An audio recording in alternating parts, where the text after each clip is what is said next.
Bonjour à tous et bienvenue dans ce culte du dimanche 20 juin 2021. Avançons tous avec le Seigneur.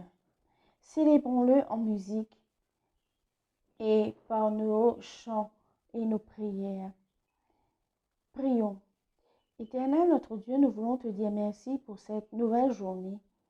Une journée que tu as bénie, une journée où tu t'avances ensemble avec nous pour cheminer ensemble.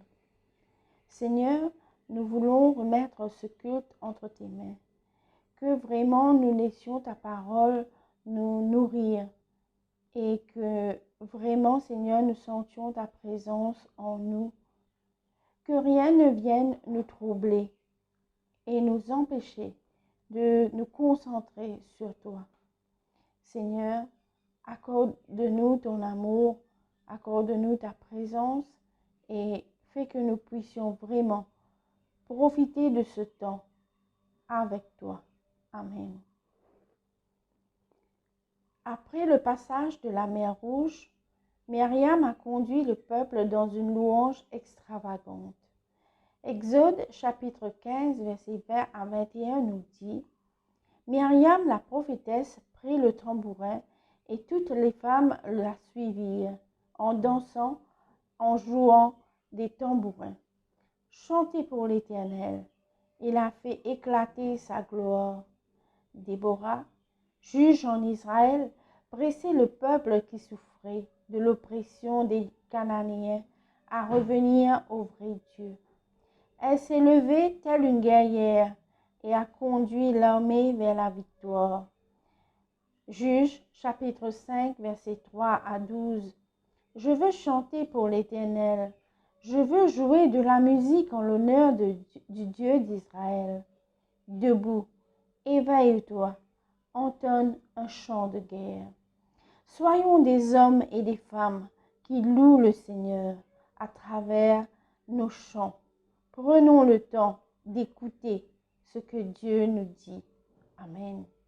Le roi dans sa beauté, vêtu de majesté, la terre est dans la joie, la terre est dans la joie. Sa gloire resplendit, l'obscurité s'enfuit au son de sa voix, au son de sa voix. Combien Dieu est grand, chantons-le combien Dieu est grand, et tous verront combien Dieu est grand. Car d'âge en âge il vit, le temps lui est soumis, commencement et fin, commencement et fin. Céleste Trinité, Dieu d'éternité, il est l'agneau divin, il est l'agneau divin. Combien Dieu est grand, chantons-le combien Dieu est grand, et tous verront combien Dieu est grand. Son nom est tout puissant, digne de louange. Je chanterai combien Dieu est grand. Son nom est tout puissant, digne de louange. Je chanterai combien Dieu est grand. De tout mon être, alors célèbre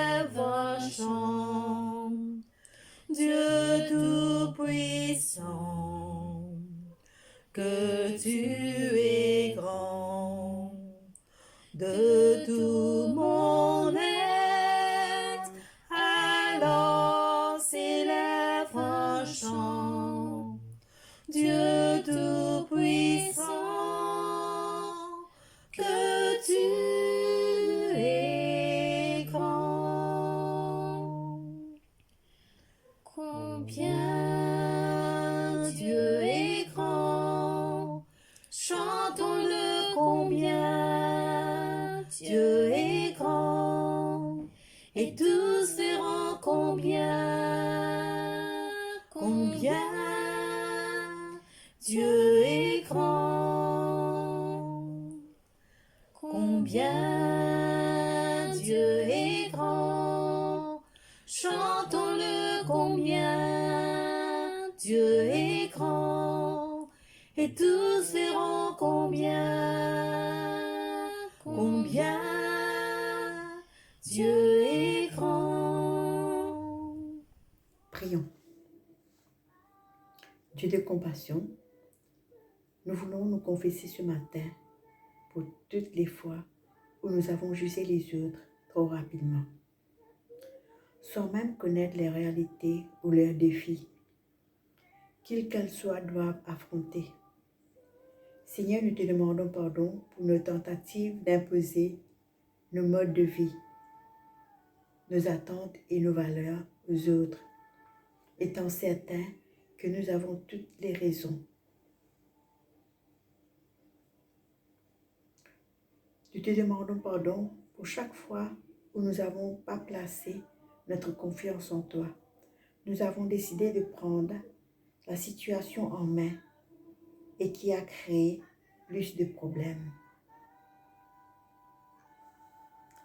Mes amis, le désir de Dieu est de renouveler l'humanité. Le rêve de Dieu est de nous donner une nouvelle vie. Combattre le beau combat de la foi. La bonne nouvelle de Dieu est que nous sommes tous et toutes pardonnés. Gloire soit rendue à Dieu. Amen. Marc chapitre 4, versets 35 à 41. Jésus apaise une tempête. Le soir de ce même jour, Jésus dit à ses disciples, « Passons de l'autre côté du lac. » Ils quittèrent donc la foule. Les disciples emmenèrent Jésus dans la barque où il se trouvait encore. D'autres barques qui étaient près de lui. Et voilà qu'un vent violent se mit à souffler. Le vague s'est jeté dans la barque à tel point que déjà elle se remplisse d'eau. Jésus, à l'arrière du bateau, dormait, la tête appuyée sur un coussin. Ses disciples le réveillèrent alors en criant, « Maître, nous allons mourir, cela ne te fait donc rien ?» Jésus, réveillé, menaça le vent et dit à l'eau du lac, « Silence, calme-toi. » Alors le vent tomba et il y eut un grand calme. Jésus dit aux disciples, « Pourquoi avez-vous si peur? N'avez-vous pas encore confiance? » Mais ils éprouvèrent une grande frayeur et ils se disent les uns aux autres, « Qui est donc cet homme pour que même le vent et les flots lui obéissent? » Amen. Marc, chapitre 4, versets 35 à 41. La foi à l'épreuve. Seigneur, ta parole est la vérité. Sanctifie-nous par ta vérité. Passons sur l'autre rive. Le récit d'aujourd'hui commence par cette invitation de Jésus. La journée se termine, on peut déduire donc que la nuit est près de commencer. Et c'est à ce moment que Jésus invite ses disciples à traverser la mer de Galilée pour aller dans un autre endroit. La mer de Galilée est renommée pour son changement dans le temps. S'il fait beau, tout d'un coup, une tempête peut se dégager. C'est ce qui se passe ce jour-là. Les disciples obéissent à Jésus. Ils montent tous dans le bateau. Jésus est fatigué par la journée. Il va dormir au fond du bateau, la tête posée sur un coussin. Ce jour-là, Jésus avait enseigné la foule avec ce qu'il disait et faisait, des miracles. Mais ce soir-là, il voulait donner une leçon pratique aux disciples pour voir s'ils lui faisaient confiance ou non. La foi a besoin d'être mise à l'épreuve pour savoir où on en est. Tout comme les étudiants pour les examens. Ils ont des examens pour voir si ils ont assimilé ce qu'on leur a enseigné. Il ne suffit pas d'écouter les enseignements, mais il est très important de savoir ce qu'on en fera quand le moment de la tempête arrivera, quand les moments d'épreuve arriveront. C'est pourquoi les épreuves arrivent pour tester notre foi. Les tempêtes et les épreuves de la vie vont vérifier notre maturité spirituelle. Au milieu de la mer, c'est la surprise qui les attend, qui attend les disciples. Une tempête subite arrive, subite. C'est la nuit et avec ce mauvais temps, les disciples ne peuvent plus s'orienter en regardant les étoiles. Et cette tempête est violente. La barque est malmenée par les vagues et prend l'eau. Pas besoin d'être marin ou pêcheur professionnel pour voir que la situation est grave. Les disciples ont peur. C'est peut-être une des plus grandes tempêtes qu'ils aient connues. Rappelons-nous que les disciples n'étaient pas des gens qui avaient peur pour rien. La pêche, c'était leur gagne-pain. Ils étaient souvent dans le bateau pour pêcher. Ce n'était pas leur première tempête, mais celle-ci était différente. Ils ont eu peur de mourir noyés. Non seulement les disciples voient que la tempête se déchaîne, mais en plus, ils sont seuls à faire face à cette situation. Parce que celui à qui ils pourraient s'adresser en cas de danger, celui à qui ils font confiance en toutes circonstances, eh bien, il dort. Son sommeil n'est ni troublé par le vent, par le bruit du vent, ni par les mouvements de la barque, ni par l'agitation des disciples. Les disciples sont agacés par l'inaction de Jésus. Ils décident de le tirer de son sommeil. N'avons-nous pas parfois eu tendance à croire que nous avons un Dieu insensible, un Dieu sourd ou impuissant? Mais est-ce que nous voulons un Dieu qui empêche les épreuves ou qui vient nous secourir à chaque petit bobo? Satan veut nous faire croire que notre Dieu est impuissant, qu'il ne nous entend pas, qu'il ne nous voit pas. Et nous avons des amis comme les amis de Job parfois, qui nous font douter encore plus, nous disant « Mais où est ton Dieu? Que fait ton Dieu ?» Les disciples, avec leurs questions quand ils vont le réveiller, montrent que face à l'inaction de Jésus, ils tombent, ils doutent, ils reprochent à Jésus son indifférence. « Maître, cela ne te fait-il rien que nous périssions ?» Les disciples ne savaient pas que cette tempête allait être utilisée par Jésus pour leur enseigner quelque chose sur lui-même et sur eux-mêmes, les disciples.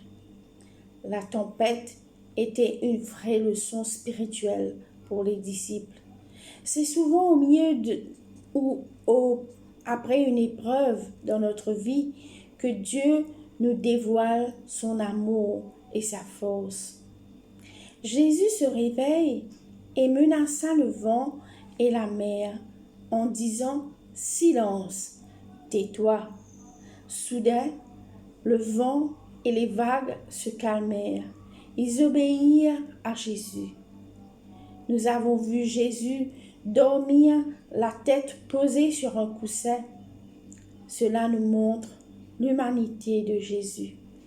Après une longue journée, il est fatigué et trouve le besoin de se reposer. C'est la seule fois où les évangélistes nous disent clairement que Jésus dormait. Au verset 39, nous voyons la divinité de Jésus. Qui peut donner l'ordre au vent et aux vagues de se calmer? Quel humain peut apaiser une tempête avec des mots seulement? Personne. Celui qui, voici quelques instants, était plongé dans l'inconscience du sommeil, se révèle tout à coup maître des éléments naturels. Voir un miracle de Jésus en pleine mer a été mémorable pour les disciples. Jésus a sauvé leur vie ce jour-là. Pour Jésus, tout ne finit pas ainsi. Après avoir apaisé la tempête, Jésus, maintenant, reproche aux disciples leur foi. « Pourquoi avez-vous si peur? Où est votre foi ?» Jésus les fait réfléchir sur leur foi.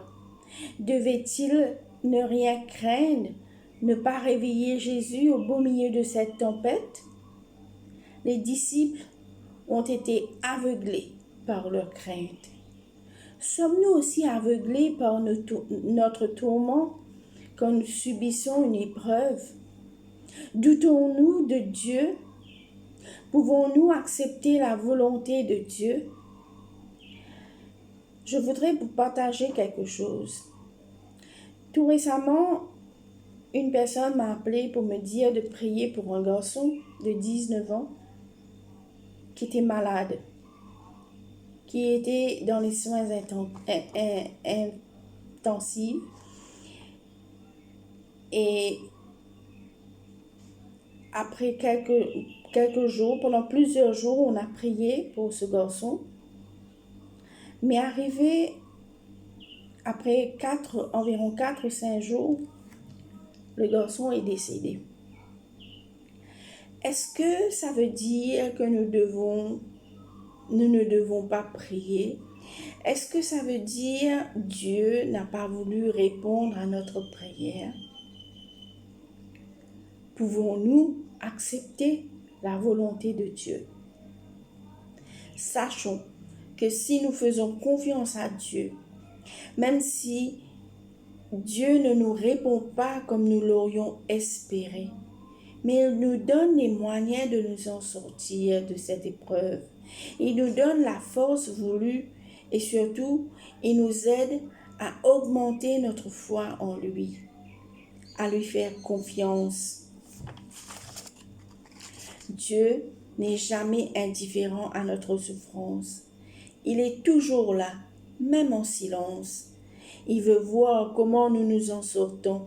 Est-ce par nos propres efforts ou en comptant sur sa promesse qui ne nous abandonnera pas? C'est faux de croire que Dieu ne s'intéresse pas à nous, qu'il ne se soucie pas de nous. Quand un enfant dit à son père et à sa mère « Tu ne te soucies pas de moi », c'est une phrase qui blesse et qui déclenche des tempêtes dans le cœur. Jésus, une fois invoqué, vient calmer la tempête. Au verset 41, nous voyons les disciples qui disent « Quel est cet homme pour que même le vent et la mer lui obéissent ?» Les disciples savaient que Jésus était spécial, unique et que Dieu agissait à travers lui. Ils ont entendu ses enseignements, ils ont vu les miracles et les guérisons qu'il faisait, Mais cet événement de la tempête apaisée a boosté encore plus leur foi, les a questionnés sur leur foi.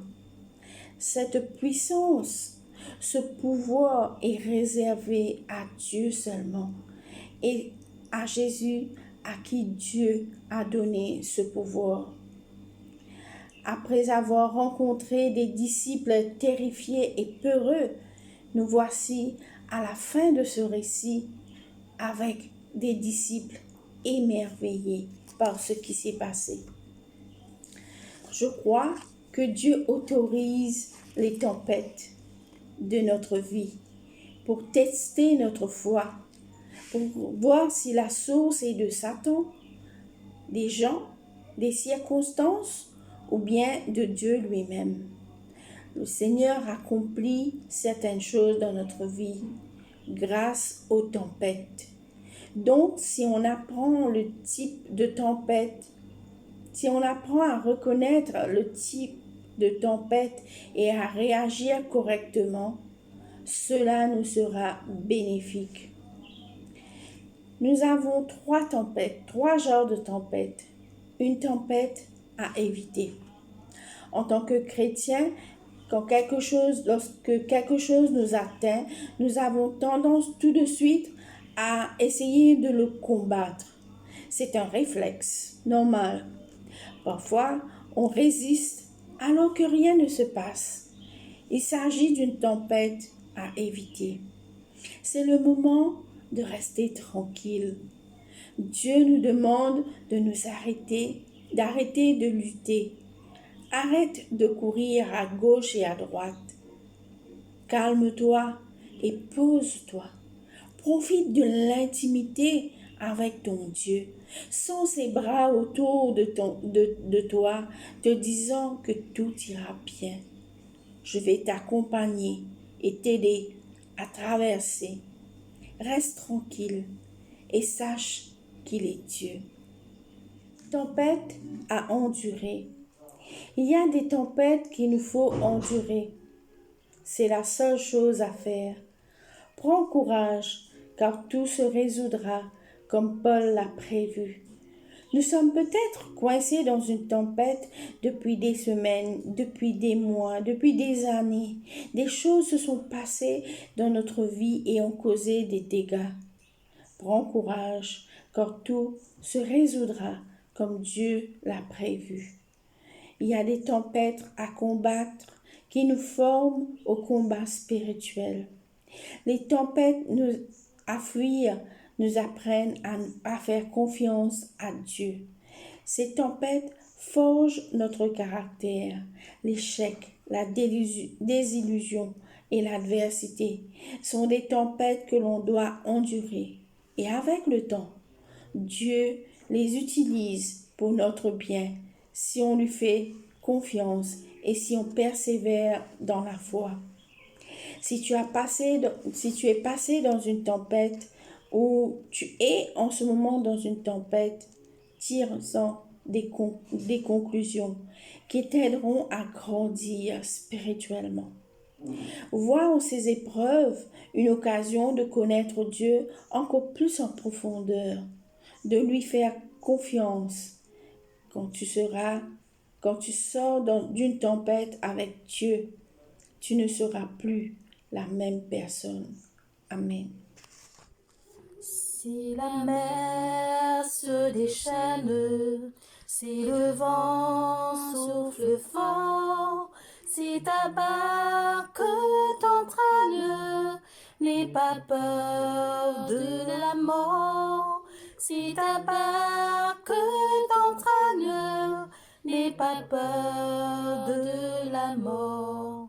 Il n'a pas dit que tu sombrerais, il n'a pas dit que tu coulerais, il a dit allons de l'autre bord.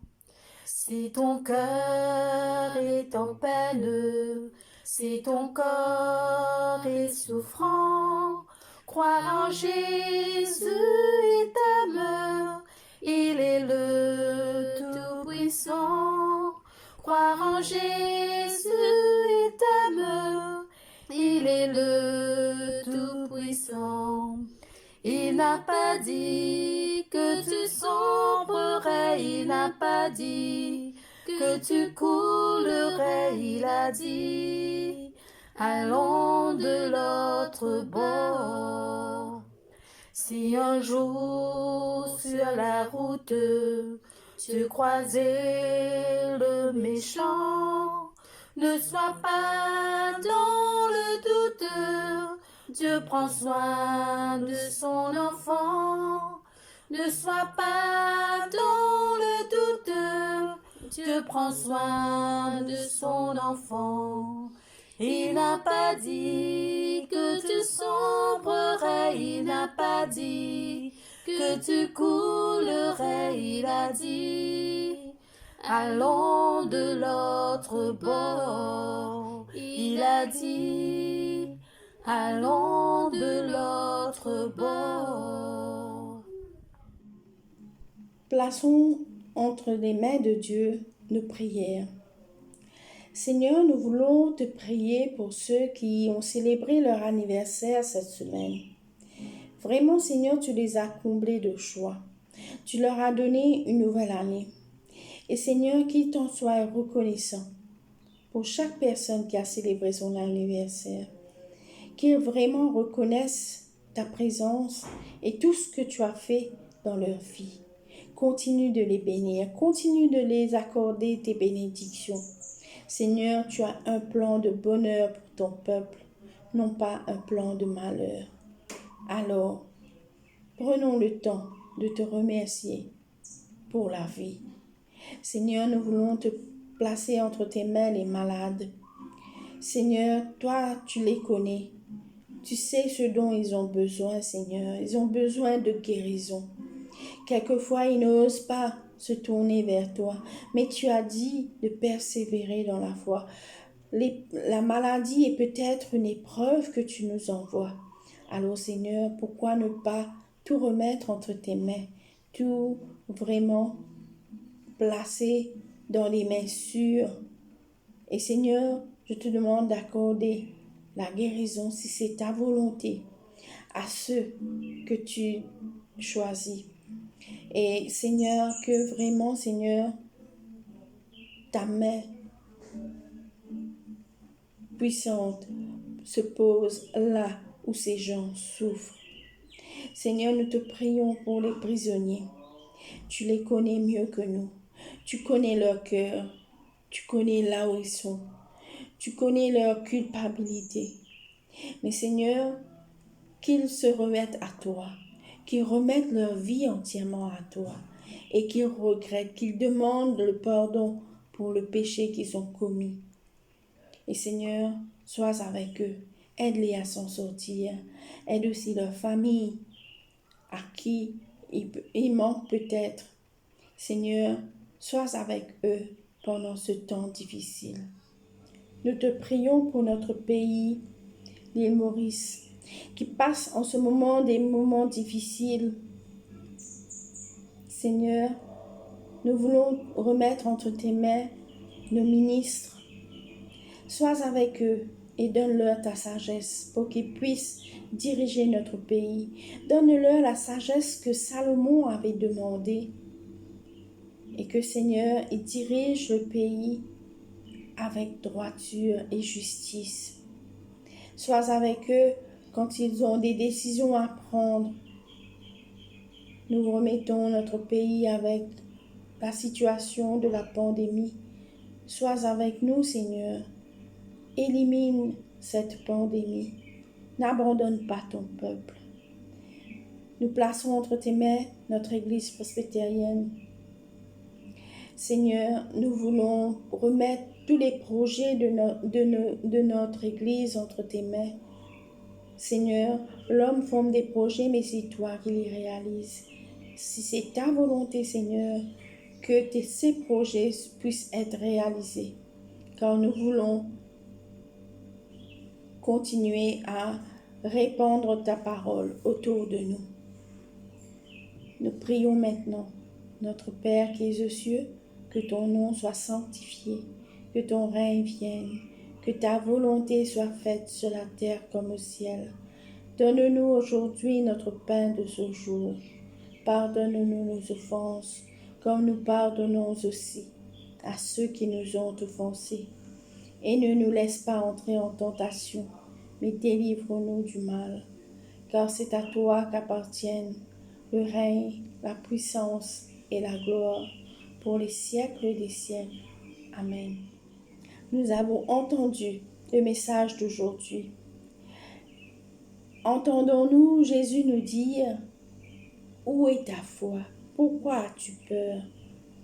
Faisons-nous confiance à Dieu? Remettons-nous entre les mains de Dieu toutes ces épreuves par lesquelles nous passons? Que Dieu nous bénisse et nous accorde sa grâce. Que la paix du Christ qui surpasse toute intelligence garde nos cœurs et nos pensées en Jésus-Christ. Amen.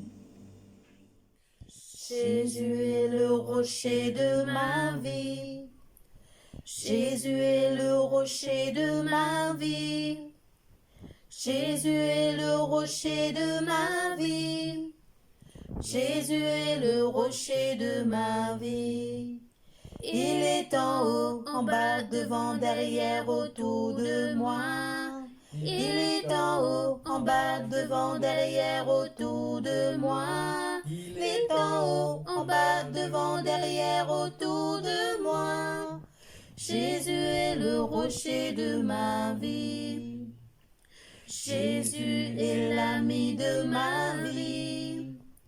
Jésus est l'ami de ma vie. Jésus est l'ami de ma vie. Jésus est l'ami de ma vie. Il est en haut, en bas, devant, derrière, autour de moi. Il est en haut, en bas, devant, derrière, autour de moi. Il est en haut, en bas, devant, derrière, autour de moi. Jésus est le rocher de ma vie. Jésus est la force de ma vie.